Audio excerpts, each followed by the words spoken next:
వాడు చచ్చిపోయాడు. మీరు చెప్పినట్టు నేను డ్యూటీలో జాయిన్ అవుతాను.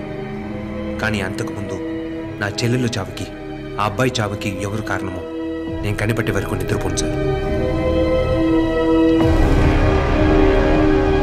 మీకు దేవుడి మీద నమ్మకం ఉందా?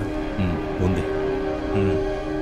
దీని అంతటికి ఎవరు కారణమో నేను కనిపెట్టకూడదని ఆ దేవుడిని వేడుకోండి.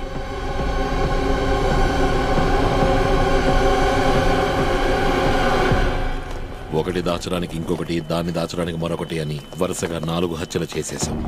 ఈ ఎంపీ పోస్ట్ 3 తరాల కళ.